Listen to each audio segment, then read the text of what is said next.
Hello guys, welcome back to my YouTube channel. എന്തൊക്കെയുണ്ട് വിശേഷങ്ങൾ? എല്ലാവർക്കും സുഖം തന്നെയല്ലേ? എൻ്റെ കഴിഞ്ഞ ആഴ്ചത്തെ ലോങ് വീഡിയോ കണ്ടിട്ടില്ലെങ്കിൽ ഒന്ന് പോയി കാണണം. അപ്പോൾ നിങ്ങളതെല്ലാം കണ്ട് ഇർലാങ്കനിലൊക്കെ ഉള്ള ഇന്ത്യൻ ഫുഡ് ഓപ്ഷൻസിനെയൊക്കെ കുറിച്ചൊക്കെ അറിയാം കേട്ടോ. ഞങ്ങൾ ഇന്ന് സാറ്റർഡേ ആണ്. അപ്പോൾ സാറ്റർഡേ ആണ് യൂഷ്വലി ഞങ്ങൾ ഗ്രോസറി ഷോപ്പിംഗ് ഒക്കെ ചെയ്യുന്നത്. രാവിലെ ഇങ്ങനെ തണുത്ത് മടിച്ചിരിക്കുക. എന്നാൽ ശരി, ഞാനും കൂടെ ശ്രീനേട്ടൻ്റെ പോകാമെന്ന് വിചാരിച്ചു. ഞാൻ ഷൂ ഇടുന്നതിൻ്റെ ഒരു ബുദ്ധിമുട്ടാണ് നിങ്ങളത് കണ്ടത് കേട്ടോ. എൻ്റെ കോട്ടയിൽ അഴുക്ക് നോക്കിച്ചോ, ഫുള്ള് പൊടി. നെവർ മൈൻഡ്, അതല്ല ഇവിടുത്തെ ടോപ്പിക്. ശ്രീനേട്ട ഒരു ഹായ് പറയും. ശ്രീനേട്ടൻ്റെ ഗൗരവം. ഞാൻ എപ്പോഴും എൻ്റെ ഹോൾ റൂം ഇല്ലെങ്കിൽ പാത്വേയിലൊക്കെ വെച്ചിട്ടാണ് വീഡിയോസൊക്കെ ഞാൻ എടുക്കാറുള്ളത്. അപ്പം based on the feedback and recommendation from many friends of mine, ഞാൻ വിചാരിച്ചു എൻ്റെ ഓഫീസ് റൂമിനെ കുറച്ചുകൂടെ ഒന്ന് മോഡിഫൈ ചെയ്തിട്ട് അതിനെ ഒരു സ്റ്റുഡിയോ കം ഓഫീസ് റൂം ആക്കാം. അപ്പം ഓഫീസ് വർക്ക് ഫ്രം ഹോം ചെയ്യുന്ന സമയത്താണ് ഞാൻ മോസ്റ്റ്ലി എൻ്റെ ഓഫീസ് റൂം ഇരിക്കാറുള്ളത്. കൂടാതെ തന്നെ എന്തെങ്കിലും എഡിറ്റിംഗ് ഒക്കെ ഉണ്ടെങ്കിൽ മാത്രം. എന്തായാലും ഞാൻ ഇന്ന് എൻ്റെ ഓഫീസ് റൂം ഒക്കെ ഒന്നുകൂടെ ഒന്ന് മേക്ക് ഓവർ ചെയ്യാൻ പോവാണ്. അപ്പോൾ അതിന് വേണ്ടിയിട്ട് കുറച്ച് സാധനങ്ങളൊക്കെ മേടിക്കാനുണ്ട്. അപ്പോൾ അത് മേടിക്കാനായിട്ട് ഞാനും ശ്രീനേട്ടനും കൂടെ പോവാണ്. അതുകൂടാതെ വീക്കെൻഡ് ഗ്രോസറി ഷോപ്പിംഗ് നമ്മുടെ റൊട്ടീൻ അതും ഉണ്ട്. ഞാൻ പൊതുവെ പോവാറില്ല, ശ്രീനേട്ടനാണ് പോകുന്നത്. അപ്പോൾ ഇന്നൊരു ചേഞ്ചിന് ഞാനിവിടെ കൂടെ പോവാണ്. ഈ തുള്ളുന്നതേ വണ്ടിയിൽ ഇരുന്നിട്ടാണ്, റോഡ് ഒരേ നിരപ്പിലുള്ള അല്ല, അതുകൊണ്ടാണ് കേട്ടോ. പിന്നെ എന്തൊക്കെയുണ്ട് വിശേഷങ്ങൾ? നിങ്ങൾ വിശേഷങ്ങളൊക്കെ പറയാം, കമൻ്റൊക്കെ ഇടുക, ഫീഡ്ബാക്ക് ഉണ്ടെങ്കിൽ പറയാം. ഗോ ലൈവ്, അടുത്ത ഗോ ലൈവ് ഞാൻ പെട്ടെന്ന് പറയാം കേട്ടോ. ലൈവ് വരുന്നത് ഗോ ലൈവ് അല്ലല്ലോ. ഈ IT കാരുടെ പ്രശ്നം ഇതാണ്, നമ്മൾ IT ജാർഗൻസ് കുറേ യൂസ് ചെയ്യും നമ്മളിങ്ങനെ യൂട്യൂബിലൊക്കെ സംസാരിക്കുമ്പോൾ. ഗോ ലൈവ് എന്നല്ല കേട്ടോ, ഗോ ലൈവ് ഒരു പ്രൊജക്റ്റിന് വേണ്ടിയിട്ട് നമ്മളിപ്പോൾ പറയുന്നതാ. ലൈവായിട്ട് ഞാൻ വരാം കേട്ടോ. ഇപ്പം ഇന്ന് രാവിലെ ഞാൻ 11K ടച്ച് ചെയ്തു. So I am very happy. Thanks for all your love. ഇനിയും ലവ് ഇങ്ങനെ കാണിച്ചുകൊണ്ടിരിക്കുക. എനിക്ക് ആഡ്സ് ആൻഡ് ലെറ്റർ കിട്ടണം, അതാണ് എൻ്റെ ഫോക്കസ്. സോ അതിന് വേണ്ടിയിട്ട് ലോങ് വീഡിയോസ് ഇടണം എന്നാണ് എല്ലാവരും പറയുന്നത്. ലോങ് വീഡിയോസ് ഇട്ടാലേ നമുക്ക് വാച്ച് ഓവർ കൂടുള്ളൂ. അതും 3 മിനിറ്റ്സിൽ കൂടുതൽ ലോങ് വീഡിയോസ് നമ്മൾ ഇടണം എന്നൊക്കെയാണ് ഈ ടെക്കീസ് ഒക്കെ പറയുന്നത്. ടെക്കി യൂട്യൂബേഴ്സ് ഉണ്ടല്ലോ, ടെക് ചാനൽസ് ഒക്കെ ഉണ്ടല്ലോ, അവരെയൊക്കെ നമ്മൾ ഗുരുവായിട്ട് കണ്ടിട്ടാണ് യൂട്യൂബ് ഒക്കെ തുടങ്ങിയത്. We are the small YouTubers. അപ്പോൾ ലെറ്റ്സ് ഫോളോ ദി എക്സ്പീരിയൻസ്ഡ് യൂട്യൂബേഴ്സിൻ്റെ ഫുട് പ്രിന്റ് എന്നിട്ട് നമുക്ക് നോക്കാം. സോ അങ്ങനെ ഞാൻ നിങ്ങളെ കത്തിയടിച്ച് ഇനിയും ബോറാക്കുന്നില്ല. അങ്ങനെ ഞങ്ങളുടെ ഫസ്റ്റ് ഡെസ്റ്റിനേഷനിലെത്തി. ഇതാണ് സോഷ്യൽ കോഫ് ഹൗസ്. ഇവിടെ നമുക്ക് എല്ലാ സാധനങ്ങളും സെക്കൻഡ് ഹാൻഡ് മേടിക്കാൻ കിട്ടും കേട്ടോ. അച്ഛനെയും അമ്മയും മാത്രം കിട്ടൂല, കുട്ടികളെ കിട്ടൂല. ബാക്കി എല്ലാ സാധനങ്ങളും നമുക്ക് ഇവിടെ കിട്ടും. ഇപ്പോൾ ജർമ്മനിയിലൊക്കെ ആദ്യമായിട്ട് ഷിഫ്റ്റ് ചെയ്ത് വരുന്നവരൊക്കെ ഈ ഫർണിച്ചറൊക്കെ നമുക്ക് ഇപ്പോൾ ഫുള്ളി ഫർണിഷ്ഡ് വീടൊന്നും അല്ലെങ്കിൽ നമുക്ക് ഇങ്ങനത്തെ കടകളിൽ വന്നു കഴിഞ്ഞാൽ എല്ലാ സ്റ്റേറ്റിലും എല്ലാ ഡിസ്ട്രിക്റ്റിലും ഇങ്ങനത്തെ സോഷ്യൽ കോഫ് ഹൗസ് കാണും. വന്നിട്ട് നമുക്ക് മേടിക്കാൻ പറ്റും കേട്ടോ. ഞാൻ നിങ്ങളെ കാണിച്ചു തരാം. ഇതാണ് സംഭവം. ഇത് മൺഡേ ടു ഫ്രൈഡേ രാവിലെ 8:30 തുടങ്ങും കേട്ടോ. വൈകിട്ട് 6 മണി വരെ കാണും. പിന്നെ സാറ്റർഡേ ആണെങ്കിൽ 10 മണി തൊട്ട് ഉച്ചയ്ക്ക് 3 മണി വരെ കാണും. ഞങ്ങൾ കറക്റ്റ് 10 മണിക്ക് തന്നെ എത്തിയത്. ജർമ്മനിയിൽ സെക്കൻഡ് ഹാൻഡ് ഷോപ്പ് ഭയങ്കരമായിട്ട് കോമൺ ആട്ടോ. ഇതിനൊരു ചാരിറ്റബിൾ ഷോപ്പ് എന്നും വേണമെങ്കിൽ പറയാം.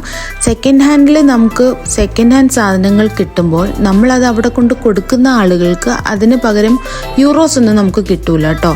ഇതൊരു ചാരിറ്റബിൾ ട്രസ്റ്റ് നടത്തുന്ന ആയതുകൊണ്ട് നമ്മൾ കൊടുക്കുന്ന സാധനങ്ങൾക്ക് നമ്മളൊരു വിലയിടില്ല. പക്ഷെ അവിടെ ജോലി ചെയ്യുന്ന ആളുകൾക്ക് അത് വിറ്റ് കഴിയുമ്പം അവർക്ക് അതിൽ നിന്ന് കിട്ടുന്ന പൈസ അത് സാലറി ആയിട്ടാണ് അവരെടുക്കുന്നത് കേട്ടോ. അവർക്ക് ഇഷ്ടമുള്ള വിലയാണ് അവരതിനിടുന്നത്. എന്നാൽ ഭയങ്കരമായിട്ട് വിലയിടില്ല. അവർ പ്രൊഡക്റ്റിൻ്റെ ക്വാളിറ്റിയും കണ്ടീഷനും ഒക്കെ നോക്കിയിട്ടാണ് അതിനൊരു വിലയിടുന്നത്. സെക്കൻഡ് ഹാൻഡ് വിലയാണ് ഇടുന്നത് കേട്ടോ. ഈ കടയിൽ നമുക്ക് എല്ലാ സാധനങ്ങളും മേടിക്കാൻ കിട്ടും. എസ്പെഷ്യലി ക്രോക്കറീസും പിന്നെ യൂസ്ഡ് ക്ലോത്ത്സായി, പിന്നെ ആക്സസറീസ്, പിന്നെ ജ്വല്ലറി, എന്ത് വേണോ അതൊക്കെ നമുക്ക് ഇവിടെ മേടിക്കാൻ കിട്ടും കേട്ടോ. ഇതൊക്കെ മെയിൻലി നമ്മൾ ഇപ്പം ഒരു കോൺസെപ്റ്റ് എടുക്കുവാണെങ്കിൽ നമ്മുടെ ജർമ്മനിയിൽ കുറേ പ്രായമുള്ളവരുണ്ട് കേട്ടോ. ഈ പ്രായമുള്ളവരൊക്കെ അടിപൊളി വീട്ടിലൊക്കെ ആയിരിക്കും താമസിക്കുന്നത്. വീടൊക്കെ നമ്മൾ തന്നെ നമ്മുടെ വീട് വെക്കുമ്പോൾ കുറേ സാധനങ്ങളൊക്കെ മേടിക്കില്ലേ. അവരില്ലാണ്ടാവുമ്പോൾ ഇല്ലെങ്കിൽ ഒരു ഏജ് ആയിക്കഴിഞ്ഞാൽ ഓൾഡ് ഏജ് ഹോമിൽ പോയി കഴിയുമ്പം അവരുടെ വീട്ടിലിരിക്കുന്ന സാധനങ്ങളൊക്കെ അവർ ഇങ്ങനത്തെ കടകളിൽ കൊണ്ട് കൊടുക്കും കേട്ടോ. അപ്പം ഈ സാധനങ്ങളൊക്കെ മേടിക്കാൻ ധാരാളം ആളുകളുണ്ട്. എസ്പെഷ്യലി ഇമിഗ്രൻസ് ആയി ഇല്ലെങ്കിൽ നമ്മൾ പുതിയതായിട്ട് ജർമ്മനിയിലോട്ട് ഷിഫ്റ്റ് ആയിട്ട് വരുന്നവർക്ക് ഇപ്പം ഫുള്ളി ഫർണിഷ്ഡ് വീടല്ലെങ്കിൽ നമുക്ക് ഇവിടുന്നൊക്കെ ഫർണിച്ചറൊക്കെ മേടിച്ച് വില കുറഞ്ഞ രീതിയിൽ സാധനങ്ങളൊക്കെ ഇവിടെ കിട്ടും കേട്ടോ. അപ്പോൾ അങ്ങനെ കുറേ സാധനങ്ങൾ ഈ കടയിലുണ്ടായിരുന്നു. ഞങ്ങളങ്ങനെ പൊതുവെ ഇവിടെ പോകാറില്ല. മെയിൻലി ഞങ്ങൾ പോകുന്നത് ഫർണിച്ചറോ എന്തെങ്കിലുമൊക്കെ അങ്ങനത്തെ സാധനങ്ങളൊക്കെ ഉണ്ടെങ്കിൽ നല്ല സാധനങ്ങൾ വല്ലതും കാണുവാണെങ്കിൽ നമ്മൾ മേടിക്കും. അതിപ്പം 100 യൂറോയുടെ സാധനം ചിലപ്പോൾ നമുക്കൊരു 20 യൂറോയ്ക്കൊക്കെ കിട്ടും. അങ്ങനത്തെ നല്ല കണ്ടീഷനിലൊക്കെ ആയിരിക്കും കേട്ടോ.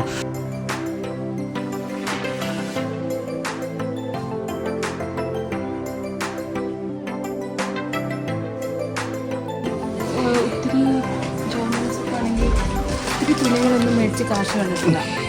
അവർ റീയൂസ് ചെയ്യും. ഇതൊക്കെ കണ്ടില്ല, കൊച്ചു കുട്ടികളുടെ ഡ്രസ്സുകളും ഈ ജാക്കറ്റൊക്കെയാണ്. ഇവിടെ നമ്മുടെ കുട്ടികളൊക്കെ പെട്ടെന്ന് വളരുന്നത് ഇത്ര എക്സ്പെൻസീവായിട്ടുള്ള ജാക്കറ്റൊക്കെ എപ്പോഴും മേടിക്കാൻ പറ്റില്ല. അപ്പോൾ ഇങ്ങനെ സെക്കൻഡ് ഹാൻഡ് അവിടെ കൊണ്ട് കൊടുത്താൽ വേറെ ആരെങ്കിലും നല്ല കണ്ടീഷനിലല്ല. ഇതൊക്കെ കണ്ടില്ല, ബെഡ്ഷീറ്റും ഒക്കെയാണ്.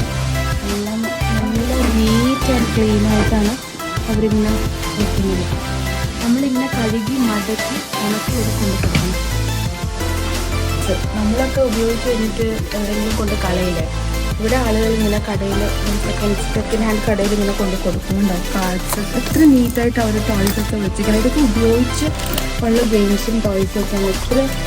എത്ര വൃത്തിയായിട്ടാണ് അവർ പാക്കൊക്കെ ചെയ്തിട്ട് ഇവിടെ കൊണ്ട് വെക്കൂട്ടോ. ഇത് റീയൂസ് ചെയ്യാമല്ലോ, കളയണ്ടാവും. എത്ര കാശ് കൊടുത്ത് മേടിക്കുന്നില്ല. എന്നിട്ട് ഇതിന് തുച്ഛമായിട്ടുള്ള വിലയുള്ളൂ കേട്ടോ.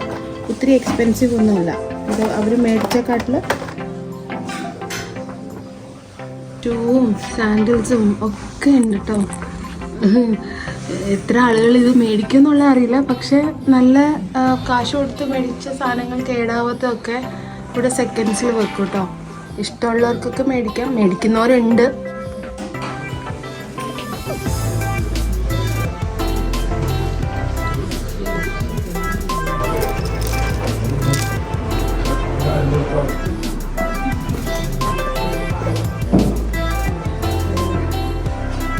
ഇതൊക്കെ ആരോ ഉണ്ടാക്കി ഇവിടെ വിൽപ്പനയ്ക്ക് വെച്ചേക്കുന്നാന്ന് തോന്നുന്നു. ഈ മാൻഡ്രിക്ക് വന്നിരിക്കുന്ന സാധനങ്ങളാണ്. അതൊക്കെ മേടിച്ചുകൊണ്ട് പോയിട്ട് വല്ല പ്രശ്നം ഉണ്ടായി കഴിഞ്ഞാൽ പ്രശ്നമാണ്.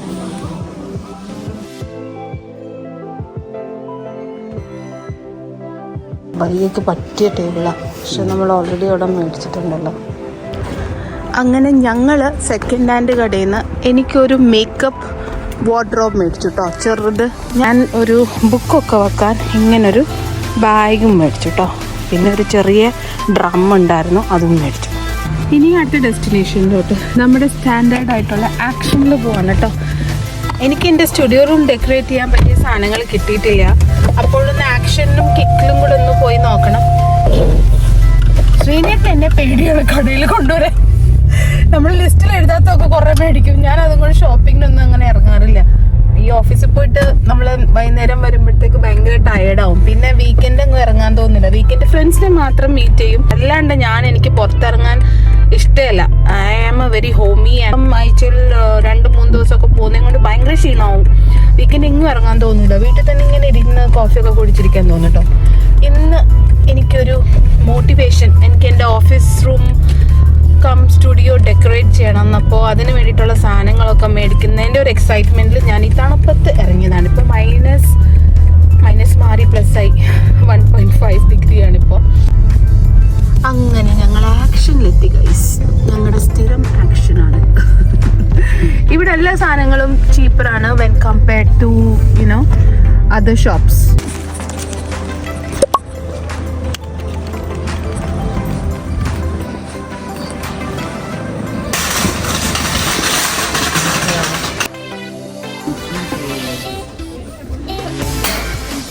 നിങ്ങൾ കമൻറ്റ് ചെയ്യണേ, ഈ ഇങ്ങനത്തെ സീഡ് മിക്സ് വരത്തില്ലേ, നമുക്കിത് നാട്ടിൽ കൊണ്ടുപോകാൻ പറ്റുമോ എന്ന്. ഇത് നല്ല പ്രശ്നം വരുമോ നമ്മൾ കൊണ്ടുപോകുമ്പോൾ? സീഡ്സ് ഒന്നും കൊണ്ടുപോകാൻ പാടില്ല എന്നാണ് പൊതുവെ പറയുന്നത്. അപ്പോൾ ഒന്ന് ആരെങ്കിലും അറിയാവുന്നവരുണ്ടെങ്കിൽ ഒന്ന് കമൻറ്റ് ചെയ്യണേ. ഞാൻ എന്തായാലും ഇതിൽ 2-3 നാട്ടിൽ കൊണ്ടുപോകാനായിട്ട് മേടിക്കുകയാണ്. ഈ ആക്ഷനിൽ ഇങ്ങനെ ചെറിയ ചെറിയ പൗച്ചസ് കിട്ടും കേട്ടോ. ഇങ്ങനെ അഴിക്കാതിരിക്കുക. ഇതൊക്കെ നാട്ടിൽ കൊണ്ട് ഗിഫ്റ്റ് കൊടുക്കാനൊക്കെ അടിപൊളിയാണ്. ഒത്തിരി വിലയൊന്നുമില്ല, 99 സെൻറ്റ് ഒക്കെ ഉള്ളൂ. കണ്ടില്ലേ?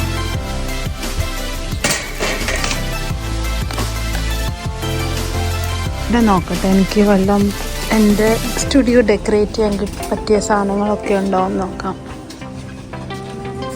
ഇത് കൊള്ളാല്ലേ, ബുധൻ്റെ തലയിൽ.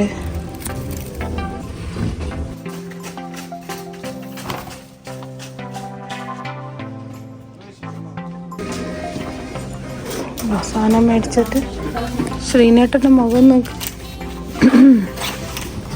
ഈ ശ്രീനേട്ടൻ എന്നെ അതും കൊണ്ടാണ് ഷോപ്പിങ്ങിനൊന്നും കൊണ്ടുവരുന്നത്. ശ്രീനേട്ട ഷോപ്പിംഗ് എല്ലാം കഴിഞ്ഞ് ഞങ്ങൾ തിരിച്ച് വീട്ടിൽ പോവാണ്. ഈ വീട്ടിൽ പോയിട്ട് കുറേ പണിയുണ്ട്. ഇന്ന് ലഞ്ച് ഇല്ല കേട്ടോ, ഞങ്ങൾ ലേറ്റ് ബ്രേക്ക്ഫാസ്റ്റാണ് കഴിച്ചത്, ബ്രഞ്ചായിട്ടാണ് കഴിച്ചത്. അപ്പോൾ ഇനി പോയിട്ട് എൻ്റെ ഓഫീസ് റൂം ഒന്ന് ഫുൾ മേക്ക് ഓവർ ചെയ്യണം. കുറേ പണിയുണ്ട്, കുറച്ച് സാധനങ്ങളൊക്കെ അവിടെ ഫിറ്റ് ചെയ്യാനുണ്ട്.